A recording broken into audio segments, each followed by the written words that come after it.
Okay, let's talk about exams. There are some exams that appeal to some type of people, and other exams that appeal to other type of people.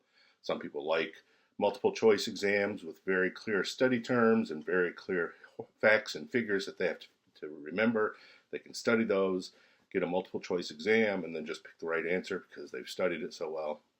Some people like short answer exams because they can just kind of remember terms and concepts and then put those into the right places. And then some people love essay exams because essay exams give them space to create and give them space to put into words their ideas and give them the ability to use ideas rather than just repeat ideas. I've always been an essay exam kind of person, largely because essay exams also give you a space to BS. You can make yourself sound good even if you didn't study very hard. And that was always kind of my thing. I wanted to talk about essay exams a little bit, and I wanted to do it on video rather than writing another handout or giving you something else to read because I've already posted some information on how to do essay exams and some tips for doing essay exams, uh, and I'm not sure that it had that much of effect. I gave our first essay exam with the presumption that you had taken essay exams in English 131, perhaps English 093 if you took it with us. Those essay exams had a requirement where you produce an essay. But it turns out that some people weren't quite ready to take an essay exam, weren't quite sure how to do an essay exam, or didn't really know what an essay exam was asking them to do. It also turns out that some people had some difficulty with the technology, and that maybe they weren't used to doing essay exams online. We've had one essay exam. I don't want you to get stressed out about whatever grade you got. It turns out the class didn't do great on the first essay exam. And largely the reason why people didn't do great was because they didn't produce an essay. Um, I want to talk about a little bit um, in the video. I want to talk about why we do essay exams and how you should think about essay exams, and then maybe some strategies for approaching doing the essay exam so that you can do a better job on the essay exam. So first, why are we doing an essay exam? Well, we're doing it in this class because it is a requirement of this college, of our division, and of our department that you can take an essay exam, that you can pass an essay exam um, in the class. And we have that requirement at the English 092 level, English 093 level, English 131 level, English 132 level, 135. It's a requirement pretty much across the board in our writing classes that you must pass at least one in-class essay exam. And the idea is that you can, within an hour, produce a quality essay that shows what you know what an essay is, that shows that you can use material, that shows that you can put it into language, and that essay would be able to stand up in most classes as an essay response. We have that requirement for a few reasons. The first reason is because it's an academic skill. You need to be able to take a question, use a class material, and be able to put it into a cogent, coherent, unified form so that other people can see that you can use material in a sophisticated way and that you can produce an essay that other people can read. Now, the truth of the matter is, in most history classes or political science classes, you probably won't have an hour-long exam where you have to write one essay, but it will come up occasionally. It'll come up in a class in higher level courses where you have to produce an essay on the spot. It will come up in some of your writing classes where you have to produce an essay on the spot. And frankly, that skill of being able to have a task and complete a task in a logical, well thought out form, to be able to produce an essay or to be able to produce a solution within an hour, it's not that rare of a task. You will come up with across it in your life occasionally. Most often, it's in an exam situation where you have to produce an essay, but sometimes you will run across it, let's say, at work. If you're a manager of a store and you are experiencing a lot of theft at the store, a district manager might come to you and say, okay, Joe, by the end of the day, I want you to come up with a really good solution for stopping theft at the store. Or maybe You get a call on Sunday night or Saturday night, and one of your friends at your church has said, I'm not going to be able to be at Sunday school tomorrow, and I'm supposed to teach the third graders, but I'm way too drunk to even think about it, so can you take a third grade class tomorrow? So you got to come up with a lesson right on the spot for teaching the third grade Sunday school class. These may sound like they're not really connected to the idea of doing an essay exam, but it's a similar problem. You're given a task, you've got to produce something coherent that makes sense, that's useful, and that is persuasive to your audience, and you got to come up with something on the spot or very quickly. So that's the first reason why we do an in-class exam. It's just a skill that you need to be able to have. Another reason we do an in-class exam is because it's a way of testing you in a more sophisticated manner across the college curriculum, to show that you can actually use the material and you can use it in a logical way, that you can use it in a creative way, so that you're not just repeating all the lessons that you learn, so that you just don't repeat the what is the definition of the Great Depression, or how do different scholars use the theories of justice. So you're not just learning and then repeating, but that you can actually use information by doing it in a creative way. That's another reason for the in-class exam. Those reasons I actually kind of agree with. Oh, and then a third reason is because you will be asked to write an essay in school. And what better place to learn how to write an essay in school than in your composition classes? Those reasons I kind of agree with. I don't agree with the high stakes that we do with this essay exam, that you must pass one by the end of the semester. But I do agree with those reasons, that it's not a terrible thing to study, to learn how to do. There are some other reasons that I'm less convinced by, but these are actually the reasons that we have this high stakes requirement. You must pass an in-class exam. One of those reasons is because we want to see that you can write clearly, largely without error, on the spot, and that you can present yourself as somebody who knows standard forms of English on the spot.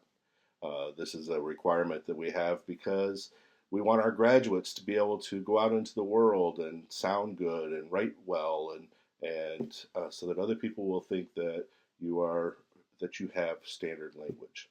I'm not as convinced by that. I'm not as worried about standard language, because my belief is, and research shows, you will become more standard with your language the more you read and write. Still, it's there. It's there as a requirement. When you leave this class, other professors want to be able to see that you can write in a standard English. And when you can't write in standard English, sometimes those professors come back to the English professors and say, "Why didn't you guys do your job?" So we have this requirement there as a way of proving we're doing our job. Another reason why we have this requirement is a plagiarism check. When you have to write an essay on the spot, it shows something about your writing. It shows your ability to create writing, and it shows something pretty solid about the ways that you use language. And then we can take that essay that you wrote on the spot and compare it to essays you write outside of class. If you can write beautifully sophisticated and thoughtful essays outside of class, but you can't do it even close inside class, that tells us something about your writing. And it tells us that the writing you're doing outside of class may not actually be yours. In an in-class setting, in an online setting, the in-class exam is fairly important for this. It's fairly important to prove that the writing you're doing in your papers is you, and we can compare it to the in-class writing exam to show that you are or not doing your writing. Of course, you could always hire somebody to be sitting in front of your computer typing this exam.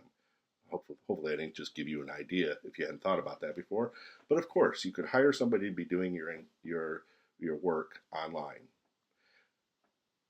We have a way to get around that, of course, and that is, in an English class, you must come to the campus at least once. You must take an in-class exam, or you must produce some writing on that time you come to campus, so that we can see that the writing that you do when you are in person is the writing you're doing online. That is a valid concern. It's not one that I care as much about, although if the writing that you do when you show up to my office towards the end of the semester to do a conference and do an in-class exam, if that's drastically different than the writing that you do for in-class exam number two, then we might have a problem. Okay, those are the various reasons why we do an in-class exam. One of the things that those reasons show us is that when you create an in-class exam, you are creating a product that you're trying to sell. And that's an important idea because a lot of times when people start writing an in-class exam, they get really uptight about sounding brilliant or creating a brilliant piece of writing, and that's really not the point. The point of an in-class exam is that you show you can do it, that you show you know what an essay is, that you show you know the material, that you show you can think of something creative, that you can organize and develop an essay right on the spot. That's the point. It's that you create a product. And since we're at Henry Ford College, this is the analogy I always use. Henry Ford is well known for doing one thing. I mean, obviously he's known for making cars, for creating one of the greatest car companies across the world, for creating, making Dearborn happen. But his biggest innovation was the assembly line. And the assembly line idea is this.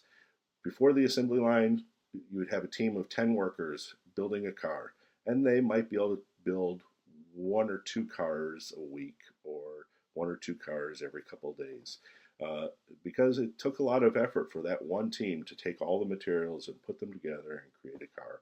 What Henry Ford did was streamline the effort by making the assembly line. And he had one guy screwing on a bolt, and we had another guy putting on the chassis, or another guy painting the fender, or whatever. I don't really know about car production. But the assembly line idea was really important.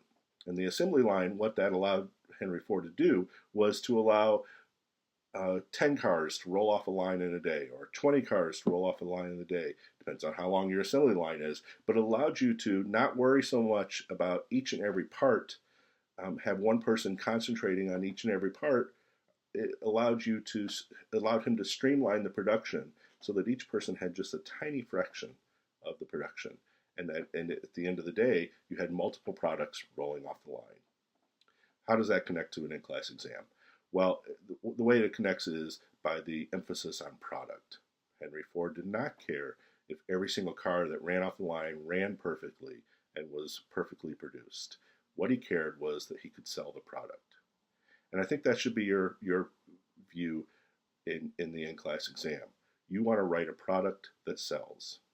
And in order for that to happen, it has to look good. It has to look like an essay. It has to sound like an essay. And hopefully it sounds and looks like an essay for your purchaser, whoever it is. If it's your history teacher and they want to know that you can write a history essay, your essay sounds and looks like a history essay. And it's dealing with the color that your purchaser wants. If they want a blue history essay, or they want a history essay that can deal with a particular subject, you can do that. So how do you do that? How do you write an essay that looks and sounds like an essay? How do you write an essay that looks and sounds like a history essay on a particular subject? I can't really help you with the subject. I can't really help you with your preparation for the material of the exam. But I can help you think about how do you write an essay. And here it is. It's a really simple matter. This is Mike's really quick guide to writing an in-class essay exam. And so I'm building it up like a secret because we think that this is a really hard task, or some people get really frustrated by this task, but it's a task that we know how to do. You've been taught this method multiple times throughout your English writing career. You've been taught how to write an essay multiple times, and ordinarily you are taught it through one simple method. It's called the 5-paragraph essay. Personally, as a writer, as a writing teacher, I think the 5-paragraph essay is way too simplistic for college essays. I think it's a silly form. But for an in-class writing exam, it helps you produce a product. So what's the 5-paragraph essay? The 5-paragraph essay is defined by the thesis. And the thesis comes up with 3 major ideas that you have to prove. And the simplest way to say what the 5-paragraph essay thesis is to give you kind of an algebraic equation. X is Y because 1, 2, and 3. Uh, uh, let's see. Democracy is valuable because it gives people equal voice, it allows for equal participation, it makes us responsible to each other. X is Y because 1, 2, and 3. You create this essay by then writing an introduction that will cover your topic and your main point. You produce your thesis statement, X is Y because 1, 2, and 3. And then you have 3 body paragraphs, 1, 2, and 3, where you talk about those 3 major ideas you have, and then a conclusion paragraph, and you have an essay. The 5-paragraph essay is the idea that you have an introduction, body, body, body, conclusion. And the 3 bodies are determined by your thesis with the 3 major points you want to prove. This works for almost any exam question that you would get that is asking you to write an essay. Now, sometimes you have to use your brain a little bit to figure out what those 3 major points would be, but if you can find the root question of an essay question, then you will be able to produce an essay that looks like a product that you can sell. And if you think back to the questions that I asked you, why in our first essay exam, why are writing classes necessary for public voice? You could have said writing classes are necessary for public voice because it teaches students to do this, this, and this. Or why should one given audience read one of our readings? College professors should read Durkheim because this, this, and this. And I'm trying to think of what our third question was off the bat. I should have looked it up. But you could have used the 5-paragraph essay form to create a really solid essay, and that essay would have sold as a product if you had crafted it around a thesis statement that answered the question. I encourage you to use this method as you get ready to do our next in-class essay. If you haven't done the reading, I can't really help you with that. If you don't know any of the topics that we've been talking about, I can't help you with that. And frankly, if you can't write an essay in standard English, if you can't make yourself clear or understood, I can't help you much with that. I can't help you lock out your kids so that they don't interrupt you while you're trying to work on a 1-hour essay. I can't help you if you decide that the only way you can write an essay is look things up on Wikipedia and then try to stick those into your essay. None of that stuff is what I can help you with, because that stuff's not going to help you on the exam. If you can write in standard English, or you can make yourself understood, if you know that you shouldn't be trying to consult on Wikipedia or online sources as you're writing your essay, if you know how to lock your kids up so that they don't bug you while you're taking an exam, if you know those things, then here's what I can help you with. Write a product. And write a product in a clear and as easy form as you can so that you can sell your essay. I hope you find this helpful. I hope you think about it as you get ready to take the next exam. And I would also suggest that if you need something to help you, just write down X is Y because 1, 2, 3, and try and have that with you as you're getting ready to take the exam so that you know the form you're trying to use. Good luck on the next exam. If you have any questions about it, let me know before you take it. Take care.